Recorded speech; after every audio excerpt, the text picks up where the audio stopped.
દેશ વિદેશમાં વસતા મારા વાલા દર્શક મિત્રોને મનહર પટેલના જય ભગવાન. મિત્રો, આજે વડોદરામાં એક એવા ભાઈને, એવા ફોલોઅર્સ આપણા એમને મળવા માટે હું તમારી સમક્ષ હાજર કર્યા છે મેં, કે આપણે કોઈકે કહ્યું છે યાર કે અસ્થિર મનના માણસને રસ્તો જડતો નથી, અસ્થિર મનના માણસને રસ્તો જડતો નથી અને અડગ મનના મુસાફરને કદી હિમાલય નડતો નથી. અરે યાર, તમારું મન મજબૂત હોય ને, હું તો કહું છું કે તમારા 90% રોગ શરીરના છે ને એ તમારી બોડીમાં નથી, તમારા મનમાં છે યાર. તમારું મન મજબૂત હોય ને, મન પાવરનું ફૂલ હોય ને, તો ગમે એવા રોગ તમારા જતા રહે યાર. એવા એક લોખંડી પુરુષ, હું તો એમને લોખંડી પુરુષ કહું છું યાર, અત્યારના લોખંડી પુરુષને હું મળવા આવ્યો છું. એમની હિસ્ટ્રી સાંભળીને હું પણ દંગ. ડોટરનું મેરેજ હતું 2023માં તો બી મેં સ્ટીરોઇડના ઇન્જેક્શન છેલ્લા મરાયા. ઓહો, સ્ટીરોઇડ પણ એટલે ટેમ્પરરી મરાયા હતા કે મારા અઠવાડિયું 10 દિવસ મારું નીકળી જાય, સારી રીતે નીકળી જાય. પછી નક્કી કર્યું કે મારે આને ઓપરેશન કરાવી નાખવું છે. એટલે ઓપરેશન એક એન્ડ નથી. હા, જે બધા લોકો સમજી ચૂક્યા છે કે ઓપરેશન એન્ડ છે, એટલે જેનાથી તમારે બેસાય નહીં, કશું નહીં. પણ હું એવું કહું છું, ઓપરેશન એ શરૂઆત છે. કે તમારા ઓરિજિનલ નીને બને ત્યાં લગીને ઓપરેશન ના કરાવશો, પણ મજબૂરી જ હોય, ના જ હોય, તમારા બીજા શરીરના ડિસીઝ આવતા હોય, લાસ્ટ ઓપ્શન. તો આવી ટેકનોલોજી બહુ જ સારી આવી છે. સારા ડોક્ટરની સલાહ લઈ અને સારું ઓપરેશન કરાય તો એનું હું એક જીવતો જાગતો ઉદાહરણ છું. મારું એક જ દિવસમાં 3 દિવસમાં 2 ઓપરેશન થયા, એક રાઈટ ને એક લેફ્ટ નીકમાં. અને એના 4 દિવસ પછી ફેબ્રુઆરીની મને 1 તારીખે રજા આપેલી. મારે માર્ચે રજા આપી હતી, ફેબ્રુઆરી એન્ડમાં કરાયું હતું. અને હું તે જ દિવસથી ઉપર દાદરા ચડતો જતો હતો.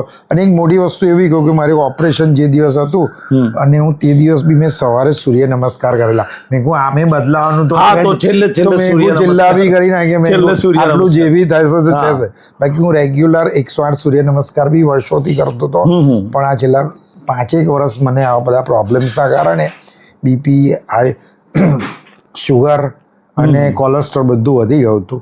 બધું પછી ધીરે ધીરે આ ઓપરેશન કર્યા પછી મને 3 મહિના એવું લાગ્યું કે મેં ખોટું ડિસિઝન લીધું. બરાબર. એટલે કદાચ તમે કોઈ કરાવો તો 3-4 મહિના કોઈ ગભરાયા વગર વેઇટ કરજો અને પ્રોપર ફિઝિયો કરજો અને એક્સરસાઇઝ ચાલુ કરજો. અને 4 મહિના પછી તો મેં જે ચાલવાનું ચાલુ કર્યું તો નોર્મલ સહેજ ચાલુ ને થાકી જતો હતો, પણ ત્યાં બેસી એનબીસ વાળી ચાલુ કર્યો. બરાબર. એ મને એવું કહી શકાય કે જ્યારે જ ખબર પડી કે તમે જેટલું એક્સરસાઇઝ કરશો ની બદલાયા પછી, તો એટલું જ તમને સારું અને જલ્દી સારું થશે અને પ્રોપર થશે. પછી રોજના 15 કિલોમીટર ચાલતો હતો. આજે મેં 24 ફેબ્રુઆરીમાં કરાયું હતું. પછી મેં 5 વખત તો 108 સૂર્ય નમસ્કાર કર્યા, અને એમાં બી સ્પાઇરલ સૂર્ય નમસ્કાર, કે જે નોર્મલ સૂર્ય નમસ્કાર કરતા એમાં બધા વેરિએશન આવે. બરાબર. એ પણ કર્યા તો બી મને ની નથી દુખતા કે કશું જ નહીં. અને એટલું જ ફ્લેક્સિબલ છે કે અત્યારે મનહરભાઈ કે તમારાથી પલાંટી વળાય છે, પલાંટી વાળીને યોગાસનમાં બેસવાના હોય તો બી મેં આરામથી બેસી શકાય છે. બરાબર. કોઈ પ્રોબ્લેમ છે નહીં. એ જ વસ્તુ છે. અને એના પછી બી એક મોટી વસ્તુ એવું થયું, આ તો મારી ફ્લેક્સિબિલિટી આવેલી જ હતી, પણ મનહરભાઈનું આ 6 મહિના પહેલાં મેં તેલ બી વાપર્યું. તો એ માલિશ માટેનું તેલ હતું કે તમે વાપરો તો એમ જ મને એમને કહું કે તમે આ તેલ કરો છો તો આ બી વાપરી જાઓ. હા, એનાથી બી મને બહુ જ સારું લાગ્યું. એવું નથી કહેતો કે મને એ કરવાથી થયું, પણ હા, આ કર્યા પછી આ બી બહુ સારું લાગ્યું કે આ બી ઘૂંટણ માટે વાપરવું જોઈએ કે જેનાથી તમને દુખાવો ઓછો થાય. પણ મારા તો ડુપ્લિકેટ છે, પણ તો બી સારું લાગ્યું. તમારા જો ઓરિજિનલ હશે તો વધારે સારું, વધારે ફાયદો. અને એવું બી થશે કે કદાચ તમારી એજ પ્રમાણે કાર્ટિલેજ ઘસાઈ ગયા, તો ઓપરેશન ના પણ કરાવવું પડે. ઓપરેશન કદાચ એક્સટેન્ડ બી કરાયા નથી, એવું બી બની શકે. અને ભગવાનને કદાચ એવું થાય, હું તો એવું માનું કે તમે આ વાપરો તો તમારે ઓપરેશન ના કરાવવું, પણ કરાવવું બી પડે તો થોડો ટાઈમ એક્સટેન્ડ થશે તે બી સારું છે. 20-25 વર્ષ બદલાયા પછી ચાલતું હોય છે. તો તમને એવું જ કહીશ કે આ બી યુઝ કરો તમે. મને તો સારો ફાયદો થયો. દર્શક મિત્રો, નીતિનભાઈની આખી સ્ટોરી તમે સાંભળી, પણ હું કહું છું precautions is better than cure. એટલે આપણે પાણી વહી જાય ને પછી પાડ બાંધવી એના કરતાં અત્યારથી જ ઢીચણનો જે પ્રોબ્લેમ આવે છે, પહેલાં મેં વિડીયો મૂકેલો છે કે શા માટે આયુર્વેદ એને કાચો આમ કહે છે. આજનું સાયન્સ જે છે એને ટોક્સિક કહે છે, કોઈ કોલેસ્ટ્રોલ કહે છે, મેડિકલ સાયન્સ ગમે તે, આયુર્વેદ કાચો આમ કહે છે. એટલે ખાસ મારી વિનંતી છે કે અત્યારે આ જે ઢીચણના જે પ્રોબ્લેમ આવે છે એ ઢીચણના પ્રોબ્લેમ ના જ આવે અને છેલ્લા સ્ટેજમાં જતા રહે ને ઓપરેશન ના જ કરાવવું પડે તો એના પહેલાં તમે કાળજી રાખજો. ખાવા પીવામાં હું 3 white પોઈઝન કહું છું. મેદો, મીઠું અને ખાંડ એ ઓછી લેજો. ફાસ્ટફૂડ, જંક ફૂડ ઓછું કરજો. સાદો સાત્વિક ખોરાક એકદમ, કારણ કે હમણાં જ નીતિનભાઈને ત્યાં અમે બાજરીનો રોટલો, મગની દાળ, છાશ અને દહીં જ ખાધું છે બંને જણાએ, અને પછી આ ઇન્ટરવ્યૂ લેવા બેઠા છે. તમને ખબર છે બધાને, મનહરભાઈને કાયમ બાજરીનો રોટલો એ ખોરાક છે. મિત્રો આ રીતે તમે ખોરાક, એમને તો બધા ઘણા બધા ડિસીઝ હતા, હા એ બી કહ્યું, બ્લડ શુગર હતું. આ બધું પત્યા પછી આજે મને નથી ડાયાબિટીસ, નથી કોલેસ્ટ્રોલ કે નથી બીપી, અને મારું વજન જે 98 હતું એનું અત્યારે 80 કિલો વજન થઈ ગયું. 80 કિલો. એટલે એની પાછળનું કારણ તમે યોગાસન, એક્સરસાઇઝ અને સૂર્ય નમસ્કાર એ બતાવો છો. મિત્રો તમને ખોટું લાગતું હોય કે ના નીતિનભાઈએ ની રિપ્લેસમેન્ટ નથી કરાયું અને ખાલી જ ફાકે છે એમને એમ, તો સ્ક્રીન ઉપર જોઈ લો, એમના ઓપરેશન કરેલા ડોટ્સ પણ બતાવું છું.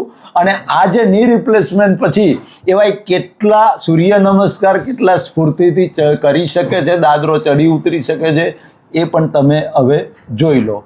તો મિત્રો તમે આ જોયું, હવે જોયા પછી તમને પ્રૂફ થયું કે ના ખરેખર ની રિપ્લેસમેન્ટ પછી પણ માણસ પલાટી વાળી શકે છે, માણસ સૂર્ય નમસ્કાર કરી છે, એક હળીએ દાદરો ચડીને ઉતરી શકે છે. તો મિત્રો ખાસ ધ્યાનમાં રાખજો, કદાચ તમે ની રિપ્લેસમેન્ટ કરાયું હોય તો હારી ના જતા, અને કરાવી દીધું હોય તો જેને ની રિપ્લેસમેન્ટ કરાયું છે એ બધા જ નીતિનભાઈને ફોલો કરજો. અને એ પ્રમાણે જ જો તમે ફોલો કરશો, નીતિનભાઈને જે ની રિપ્લેસમેન્ટ પછી રિઝલ્ટ મળ્યું છે અને એ જે મજાની જિંદગી જીવી રહ્યા છે એવી જિંદગી તમે પણ જીવી શકશો. અને બીજા જેને ની રિપ્લેસમેન્ટ નથી કરાયું પણ પહેલા સ્ટેજમાં છે, સંધિવા છે, વાયુના રોગો છે, ગાદી થોડી ઘસાઈ છે એવું ડૉક્ટરે કહ્યું છે, તો મિત્રો ખાસ અત્યારથી ચેતી જજો, અત્યારથી પરેજી પાડજો. ખટાશવાળા પદાર્થો, કઠોળ જે ઓછા કરી દેજો, મેદો ઓછો કરી દેજો, સાત્વિક અને સાદો ખોરાક લેવાનું ચાલુ કરશો તો મિત્રો કોઈ પ્રોબ્લેમ નહીં થાય. વાયુના રોગ હશે, આયુર્વેદ કે છે વાયુ વગર દુખાવો ના હોય. આ ઓલ ઇન વન દુખાવા માટેનું તેલ હજારો ફેમિલી આજે વાપરે છે. મિત્રો તમારે એમાં પાછળ બેક પેઇન હોય, કમરનો દુખાવો હોય, ઢીચણનો દુખાવો હોય, સ્નાયુનો દુખાવો હોય, અથવા તો ફ્રોઝન શોલ્ડર હોય, ખભાનો દુખાવો હોય, કોઈ પણ દુખાવો સિવાય કે માથાનો એટલે કહું છું કે એક જણાએ માથું દુખતું હતું, કપારે લગાવી દીધું. આ કપારે ના લગાવાય, એટલે આ તો માથાના દુખાવાનું ન હોય, એટલે ચોખવટ કરું છું. પછી મારા પર ફોન આવ્યો કે મને માથું દુખતું હતું, માથે લગાવ્યું, તે જીની ફોલ્યો થઈ ગઈ. ના લગાવાય માથે. માથાના દુખાવા સિવાય બોડીના સ્નાયુઓનો કોઈ પણ દુખાવો હોય, વાયુનો દુખાવો હોય, એના માટે આ જે ત્રિશુલ જે તેલ છે, ત્રિશુલ જેવું કામ કરે છે. અને ની રિપ્લેસમેન્ટ પછી નીતિનભાઈએ વાપર્યું છે, એમને પણ નીતિનભાઈ વાપર્યું પછી તમને સારું લાગ્યું છે? બહુ સારું લાગ્યું. અને એવું કહી શકાય કે જેને કદાચ એક્સટેન્ડ કરવાની હોય કે તો ભગવાન કરે, કોઈને ના જ કરવું પડે ઓપરેશન, તો આ લગાવીને એનાથી કરી લો. અને કદાચ આના પછી બી કદાચ આ કુદરતી વસ્તુ છે, કાં તો આપણા કર્મના આધીન છે, તો કદાચ ઓપરેશન કરાવવી પડે તો ઓપરેશન પછીની બી જિંદગી સારી જ છે, નિરાશ થવાની જરૂર નથી. મસ્ત સ્ફૂર્તિથી રહો અને યોગા કરો, નિરોગી રહો. બસ એટલે ભગવાન, એટલે યોગમાં કેટલો પાવર છે એ આ નીતિનભાઈ પાસેથી તમે જોઈ લીધું કે યોગ છે ને એ આપણે સૂત્ર છે કે યોગ ભગાડે રોગ. એટલે જીવનમાં યોગને અને આયુર્વેદને જો સ્થાન આપશો તો મિત્રો આપણે તંદુરસ્ત જીવન જીવી શકીશું. પરમપિતા પરમાત્મા મારા વાલા દર્શકોને લાંબુ નિરોગી આયુષ્ય આપે, હૃદયથી પ્રાર્થના. મનહર પટેલના જય ભારત, જય હિન્દ, જય ગુજરાત.